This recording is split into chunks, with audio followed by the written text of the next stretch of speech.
नमस्कार साथियों, analyser app में आपका स्वागत है।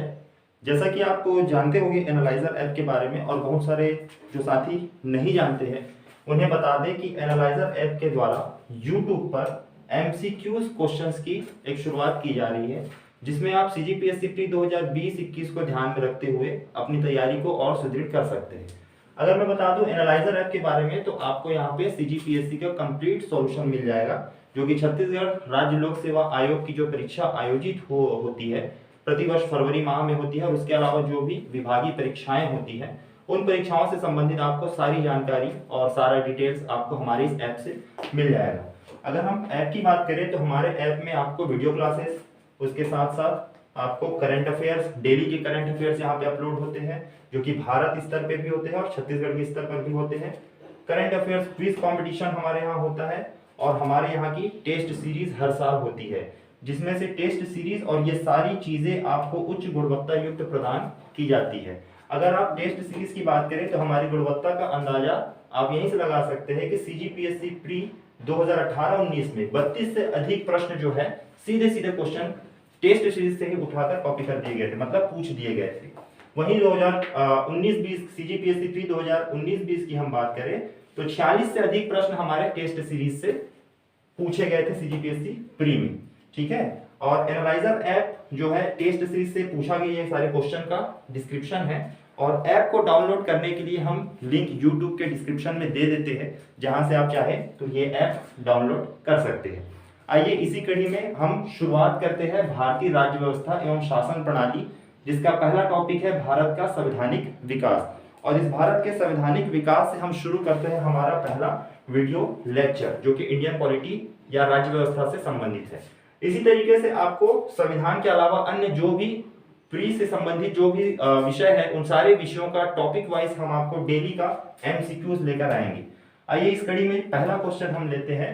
तो पहला क्वेश्चन दिया हुआ है, निम्नलिखित में से किस अधिनियम में कलकत्ता में सर्वोच्च न्यायालय की स्थापना का प्रावधान किया गया था? ठीक है, बहुत सारे लोगों को इसका आंसर पता होगा और कुछ लोगों के लिए ये नया होगा। तो आइए इसके ऑप्शंस देखते हैं कि इस ऑप्शंस में क्या आएंगे। तो रेगुलेटिंग एक्ट ऑप्शन ए कहता है रेगुलेटिंग एक्ट 1773, ऑप्शन बी कहता है पिट्स का भारत अधिनियम 1784, जिसे पिट्स इंडिया एक्ट भी कहते हैं, ऑप्शन सी कहता है चार्टर एक्ट 1813, और ऑप्शन डी कहता है चार्टर एक्ट 1833। तो ध्यान से क्वेश्चन पढ़िए और इसका आंसर थोड़ी देर में आपके सामने देता हूं। 5 सेकंड का टाइम आपको दिया जाता है कि आप एक बार सोचिए कि इसका आंसर क्या होना चाहिए। ठीक है, इसका एक्चुअल आंसर होगा रेगुलेटिंग एक्ट 1773। ठीक है, बंगाल का गवर्नर जनरल बनाया गया था। देखिए थोड़ा सा मैं 1773 रेगुलेटिंग एक्ट के बारे में आपको बता दूं कि जब कंपनी शासन भारत में चरम सीमा पर थी, कंपनी के द्वारा जब व्यापार किया जा रहा था, तो कंपनी का व्यापार जो था वो एकाधिकार रूप से था, और कंपनी जो है भारत में मनमानी कर रही थी। एक्चुअल में जो ईस्ट इंडिया कंपनी जो थी उसमें ब्रिटिश गवर्नमेंट का भी क्या था, हिस्सा था, और कंपनी सिर्फ अपने फायदे को देखते हुए पूरी तरीके से व्यापार को अपने अंडर में लेना चाहती थी। और वो ब्रिटिश गवर्नमेंट को जैसे ही पता चला इसके बारे में, तो उन्होंने कंपनी को रेगुलेट करने के लिए, कंपनी को नियंत्रित करने के लिए, क्या करने के लिए, रेगुलेट, हम देखते हैं ना पंखा में रेगुलेटर लगा होता है, उसको धीरे कम ज्यादा करते हैं, तो कंपनी पर नियंत्रण स्थापित करने के लिए उन्होंने 1773 का एक एक्ट पारित किया था, जिसे रेगुलेटिंग एक्ट कहा जाता है। इसके तहत क्या किया गया कि जो गवर्नर जनरल होते थे उसमें अब गवर्नर जनरल क्या कह दिया गया, बंगाल, मतलब गवर्नर जनरल को बंगाल का गवर्नर जनरल बना दिया गया। और पहले बंगाल के गवर्नर जनरल बनाए गए किसे, वॉरेन हेस्टिंग्स को। किसे बनाए गए, वॉरेन हेस्टिंग्स। तो ये क्वेश्चन यहां से पूछ सकता है। एक फैक्ट आपको ये भी मिल गया कि 1773 रेगुलेटिंग एक्ट के तहत जो है 1774 में जो है कलकत्ता के विलियम फोर्ट में सुप्रीम कोर्ट का या सर्वोच्च न्यायालय का गठन किया गया था। और भारत में यह पहली घटना है जब सुप्रीम कोर्ट का क्या किया गया, गठन किया गया। तो सन याद रखिएगा 1774, और कौन से अधिनियम के तहत पूछेगा तो 1773 का रेगुलेटिंग एक्ट, जो आपको आंसर यहाँ पे नजर आ रहा है।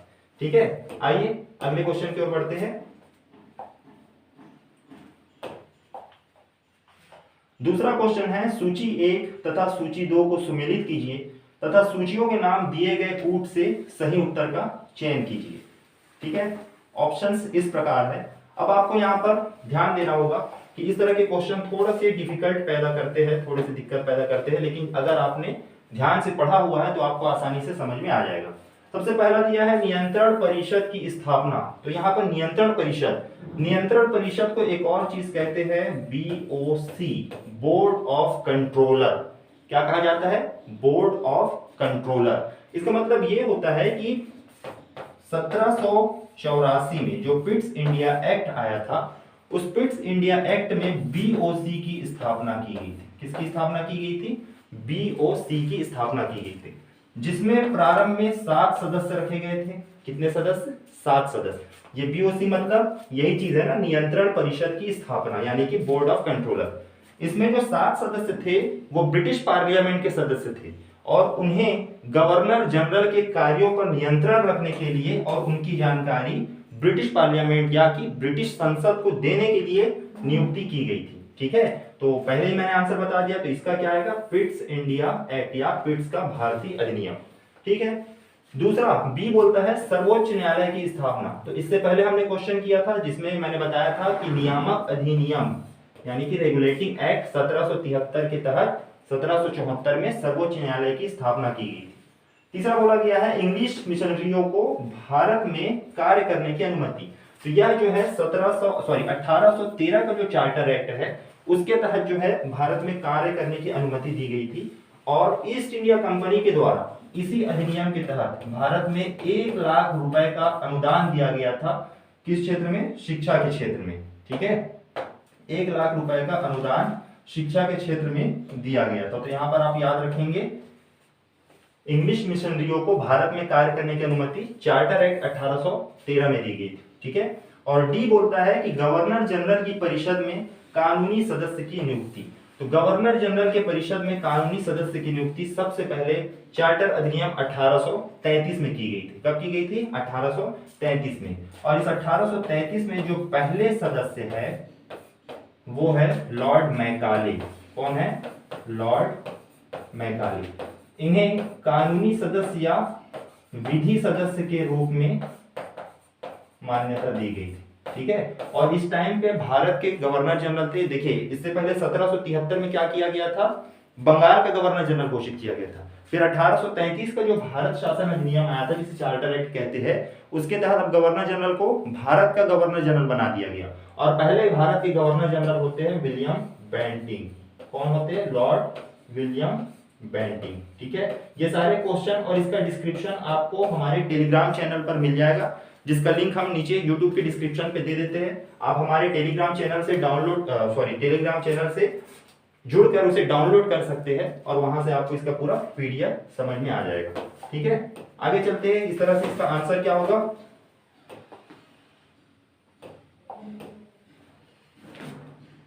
Option B 2, 1, 3, 4। इसी क्रम में आगे अगला क्वेश्चन देखते हैं। तो अगला क्वेश्चन है किस अधिनियम के द्वारा ब्रिटिश संसद ने चाय और चीन के साथ व्यापार को छोड़कर ईस्ट इंडिया कंपनी के भारत के साथ व्यापारिक एकाधिकार को समाप्त कर दिया था? ठीक है, ऑप्शन देख लेते हैं इसके। तो ऑप्शन ए है 1813 का चार्टर अधिनियम, ऑप्शन बी है 1833 का चार्टर अधिनियम, ऑप्शन सी है 1853 का चार्टर अधिनियम और ऑप्शन डी है 1873 का चार्टर अधिनियम। ठीक है, क्वेश्चन को आप ध्यान से समझिए। चाय और चीन के साथ व्यापार को छोड़कर अन्य क्षेत्रों के लिए ईस्ट इंडिया कंपनी के भारत के साथ व्यापारिक एकाधिकार को क्या कर दिया गया? समाप्त कर दिया गया। आइए इसका आंसर देखते हैं। इसका आंसर होगा 1813 का चार्टर अधिनियम। और इसका थोड़ा सा डिस्क्रिप्शन देखते हैं कि जब कंपनी के व्यापारिक एकाधिकार बढ़ चुका था और कंपनी अपनी मनमानी पर उतर आई थी, तो 1813 के चार्टर एक्ट में क्या किया गया था? कंपनी पर थोड़ा सा लगाम लगाया गया था और कंपनी का जो व्यापारिक एकाधिकार था, यानी कि सिर्फ ईस्ट इंडिया कंपनी क्या करेगी? व्यापार करेगी, इसको समाप्त कर दिया गया। और कहां तक? चाय और चीन को छोड़कर बाकी अन्य क्षेत्रों में अन्य कंपनियों के लिए मार्ग को खोल दिया गया। ठीक है, आगे चलकर 1833 का जो चार्टर एक्ट आएगा उसमें कंपनी को पूरी तरीके से समाप्त कर दिया जाएगा और कंपनी को समाप्त करके उसे केवल राजनीतिक प्रयोग के लिए उपयोग में लाया जाएगा। ठीक है, तो यहां पर इसका सही आंसर होगा 1813 का चार्टर एक्ट। आगे हम देखते हैं चौथा क्वेश्चन। निम्नलिखित में से किस अधिनियम के अंतर्गत भारतीय विधान परिषद को बजट पर बहस करने की शक्ति प्राप्त हुई। ऑप्शंस इस प्रकार है, भारतीय परिषद अधिनियम 1861, भारतीय परिषद अधिनियम 1892, भारतीय परिषद अधिनियम 1909, भारत शासन अधिनियम 1919। आपने ध्यान से क्वेश्चन पढ़ा, निम्नलिखित में से किस अधिनियम के अंतर्गत भारतीय विधान परिषद को बजट पर बहस करने की शक्ति प्राप्त हुई है? ठीक है, और इसका अगर हम आंसर देखेंगे तो इसका सही आंसर है भारतीय परिषद अधिनियम 1892। थोड़ा सा डिस्क्रिप्शन इसका ले लेते हैं कि इस अधिनियम में क्या हुआ था। इस अधिनियम में जो भारतीय परिषद अधिनियम 1892 का जो अधिनियम था उसमें भारतीयों को क्या किया गया, शामिल। वास्तव में 1861 से ही इस परिषद में भारतीयों को जगह दी गई थी और 1892 में थोड़ा सा छूट देते हुए उन्हें बजट पर बहस करने की क्या दी गई, शक्ति दी गई। साथ साथ उन्हें बहस करने के साथ साथ कार्यपालिका से सवाल पूछने की भी क्या दी गई, शक्तियां दी गई, लेकिन मतदान का अधिकार नहीं दिया गया। इस चीज को आप ध्यान में रखिएगा कि 1892 में बहस करने की अनुमति तो दी गई थी लेकिन मतदान का अधिकार नहीं दिया गया था। ठीक है, आगे देखते हैं।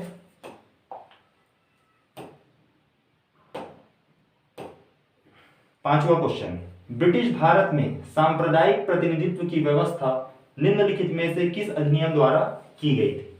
ठीक है, क्वेश्चन आपने पढ़ा, ऑप्शंस पे थोड़ा ध्यान देते हैं। तो ऑप्शन ए कहता है भारतीय काउंसिल अधिनियम 1892, ऑप्शन बी कहता है मिंटो मार्ले सुधार 1909, ऑप्शन सी कहता है मॉन्टेग्यू चेम्सफोर्ड सुधार 1919, ऑप्शन डी कहता है भारत सरकार अधिनियम 1935।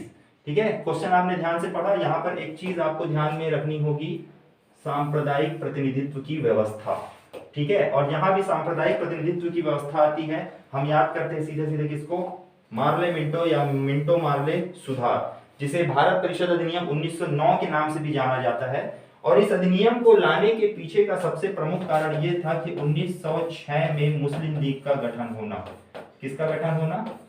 मुस्लिम लीग का गठन होना, जो कि कांग्रेस से अलग होकर एक अन्य पार्टी या अन्य संस्था का गठन कर लिया गया था। ठीक है, तो 1906 में मुस्लिम लीग का गठन होने के पश्चात 1909 में लाया गया, जिसमें पृथक प्रतिनिधि मंडल की स्थापना कर दी गई, पृथक निर्वाचन प्रणाली की शुरुआत कर दी गई और हिंदुओं के लिए अलग और मुसलमानों के लिए अलग से निर्वाचक मंडल की क्या की गई, व्यवस्था की गई। और यहीं से ही भारत पाकिस्तान विभाजन का क्या माना जाता है, आधार माना जाता है। ठीक है, तो सांप्रदायिक प्रतिनिधित्व की व्यवस्था की अगर क्वेश्चन आया तो आप सीधा सीधा किसे लगाओगे, मिंटो मार्ले सुधार 1909 को। ठीक है, आगे हम देखते हैं अगला क्वेश्चन।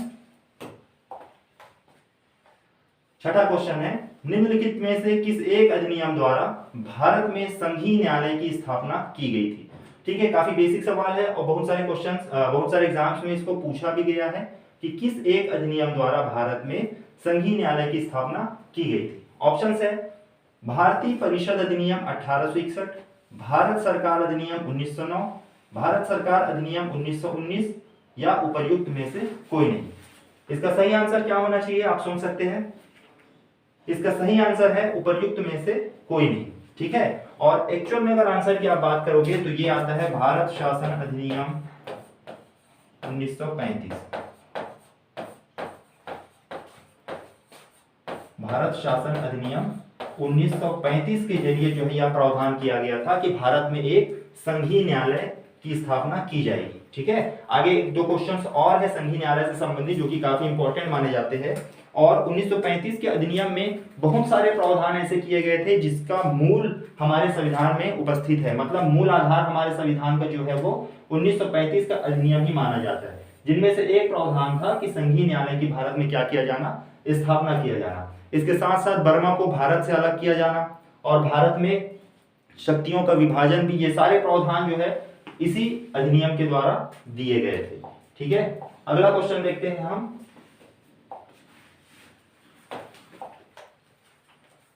भारत का संघीय न्यायालय निम्नलिखित में से किस वर्ष में स्थापित किया गया था? तो यहाँ पर ऑप्शंस है और ऑप्शन को देख सकते हो 1935, 1937, 1946 और 1947। अब आपको बताना है यहाँ पर कि भारत में संघीय न्यायालय किस वर्ष स्थापित किया गया था। बहुत सारे लोगों के ध्यान में आ रहा होगा कि 1935 में स्थापित किया गया था, लेकिन यहाँ पर मैं बता दूं कि आपका सही आंसर होगा 1937। ठीक है, 1 अक्टूबर 1937 को भारत में संघीय न्यायालय की क्या की गई थी, स्थापना की गई थी। कब की गई थी? 1 अक्टूबर 1937 को। और इसके जो प्रथम मुख्य न्यायाधीश थे वो थे मॉरिस ग्वेयर। कौन थे? मॉरिस ग्वेयर। 1 अक्टूबर 1937 को प्रथम संघीय न्यायालय की स्थापना की गई थी भारत में। तो ऑप्शन आपका बी सही होगा। ठीक है, और इसके प्रथम मुख्य न्यायाधीश जो थे वो कौन थे? मॉरिस ग्वेयर थे। आगे बात करते हैं अगले क्वेश्चन पे। भारतीय विधान पालिका प्रथम बार द्विसदनीय बनाई गई। ऑप्शंस है 1892 के भारतीय काउंसिल एक्ट द्वारा, 1909 के भारतीय काउंसिल एक्ट द्वारा, 1919 के भारत सरकार अधिनियम द्वारा, 1935 के भारत सरकार अधिनियम द्वारा। और इसका सही आंसर होगा 1919 के भारत सरकार अधिनियम द्वारा। ठीक है, 1919 के जो भारत सरकार अधिनियम था वहां पर विधान पालिका या विधान परिषद को पहली बार द्विसदनात्मक बनाया गया। ठीक है, और 2 सदन इसमें निर्धारित किए गए थे। एक था आपका उच्च सदन और एक था आपका निम्न सदन। उच्च सदन का नाम रखा गया था राज्य परिषद। क्या नाम रखा गया? राज्य परिषद। और निम्न सदन का नाम रखा गया केंद्रीय विधान सभा। ठीक है, 2 सदनों में विभाजित किया गया था, उच्च सदन और निम्न सदन। उच्च सदन को क्या कहा गया? राज्य परिषद। निम्न सदन को कहा गया केंद्रीय विधानसभा। उच्च सदन का जो सामान्यतः कार्यकाल था अधिकतम 5 वर्ष का था। कितने वर्ष का? 5। और इसमें अधिकतम 60 सदस्य हो सकते थे। कितने सदस्य हो सकते थे? 60 सदस्य। निम्न सदन का जो कार्यकाल था वो अधिकतम 3 वर्ष का था और इसमें अधिकतम 140 सदस्य थे। कितने सदस्य? 140 सदस्य। और इन 140 में 100 सदस्य जो थे वो निर्वाचित होते थे और 40 सदस्य जो होते थे वो मनोनीत होते थे। ठीक है, उम्मीद करता हूं समझ में आ गया होगा आपको। आगे बात करते हैं अगले क्वेश्चन पे। राष्ट्रपति की अध्यादेश निर्गत करने की शक्ति प्रेरित है। ऑप्शन है भारत सरकार अधिनियम 1919, भारत सरकार अधिनियम 1935, भारत सरकार अधिनियम 1909, भारत सरकार अधिनियम 1947। तो इसका सही आंसर है भारत सरकार अधिनियम 1935। ठीक है, थोड़ा सा डिटेल हम इसमें ले लेते हैं। अगर हम अध्यादेश करने की शक्ति वर्तमान में देखें तो हमारे संविधान के अनुच्छेद आर्टिकल 123 में उल्लेखित है कि राष्ट्रपति को अध्यादेश करने की शक्ति, अध्यादेश जारी करने की शक्ति दी गई है। ठीक है, अध्यादेश जारी करने की शक्ति का सबसे पहला प्रावधान आया कब? 1935 के भारत सरकार अधिनियम में। और इसी से ही हमने 123 अनुच्छेद 123 में इसको क्या किया? लागू किया। ठीक है, और इस अधिनियम की धारा 42 और धारा 43 में इस बात का उल्लेख किया गया है। थोड़ा सा और ऐतिहासिक पृष्ठभूमि में जाएंगे तो सबसे पहले 1861 का जो भारत परिषद अधिनियम था, उस भारत परिषद अधिनियम पे गवर्नर जनरल को भी अध्यादेश जारी करने की शक्ति दी गई थी कि वह विधान परिषद के अनुमति के बिना भी कोई नियम या कानून या अध्यादेश क्या कर सकता था? जारी कर सकता था। ठीक है, तो थोड़ा सा आप पढ़ लीजिएगा। आगे देखते हैं अगला क्वेश्चन। भारत के संविधान में केंद्र और राज्यों के बीच किया गया शक्तियों का विभाजन इनमें से किसमें उल्लिखित योजना पर आधारित है? क्वेश्चन पढ़ा आपने ध्यान से। इसके ऑप्शंस है मार्ले मिंटो सुधार 1909, मॉन्टेग्यू चेम्सफोर्ड अधिनियम 1919, भारत सरकार अधिनियम 1935, भारतीय स्वतंत्रता अधिनियम 1947। क्वेश्चन क्या बोला है? केंद्र और राज्यों के बीच किया गया शक्तियों का विभाजन।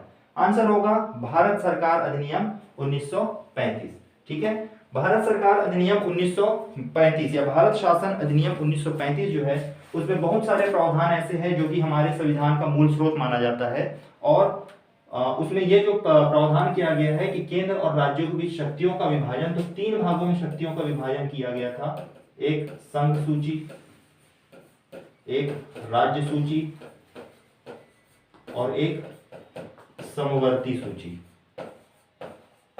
इन 3 भागों में विभाजित किया गया था। संघ सूची में वे विषय आएंगे जो संघ के कार्यकलाप में रखे जाएंगे, राज्य सूची में वे विषय डाले जाएंगे जिन पर राज्य कानून बनाएगा, और समवर्ती सूची में वे विषय आएंगे जिन पर संघ और राज्य दोनों मिलकर कानून बनाएंगे। इसके अलावा एक अन्य आता है अवशिष्ट विषय। क्या आता है? अवशिष्ट विषय। ठीक है, जो इन तीनों में ना हो वो किस में जाएगा? अवशिष्ट विषय के अंतर्गत शामिल किया जाएगा। आगे क्वेश्चन देखते हैं। निम्न में से एक भारत सरकार अधिनियम 1935 की मुख्य विशेषताओं में से नहीं थी। यहां पर ध्यान रखिएगा, मुख्य विशेषताओं में से नहीं थी पूछ रहे हैं। ऑप्शंस है, इस अधिनियम में अखिल भारतीय महासंघ का प्रावधान था। ठीक है, अगर आपने पढ़ा है भारत शासन अधिनियम 1935 तो आपको इसका आंसर पता होगा। अवशिष्ट विषय प्रांतीय विधायिकाओं को आवंटित किए गए थे। ठीक है, ऑप्शन सी, यह प्रांतीय स्वायत्तता के सूत्रपात का संकेत था। ऑप्शन डी, इसने प्रांतीय स्तर पर द्वैध शासन प्रणाली को समाप्त कर केंद्र में लागू किया गया। और इसका सही उत्तर है अवशिष्ट विषय प्रांतीय विधायिकाओं को आवंटित किए गए थे। अगर हम बात करें तो इसमें पूछा गया है कि नहीं थी, कौन सा इसमें मुख्य विशेषता नहीं थी, तो कौन सी विशेषता नहीं थी? ये नहीं थी। क्या बोलता है ऑप्शन बी, अवशिष्ट विषय प्रांतीय विधायिकाओं को आवंटित किए गए थे। नहीं, अवशिष्ट विषय जो है वो गवर्नर जनरल को आवंटित किए गए थे। गवर्नर जनरल को आवंटित किए गए थे अवशिष्ट विषय। ठीक है, अगर हम वर्तमान की बात करिए तो 1935 के अधिनियम की बात चल रही ना कि हमने गवर्नर जनरल को क्या किया था? आवंटित किया था। वर्तमान की अगर हम बात करें तो अवशिष्ट विषय जो है वो किसके पास है? केंद्र के पास है। मतलब अगर कोई अवशिष्ट विषय आता है तो उस पर कानून कौन बनाएगा? केंद्र सरकार बनाएगी। ठीक, आगे चलते हैं अगले क्वेश्चन। एक संघीय व्यवस्था और केंद्र में द्वैध शासन में भारत में लागू किया गया था। एक संघीय व्यवस्था और केंद्र में द्वैध शासन भारत में लागू किया गया था।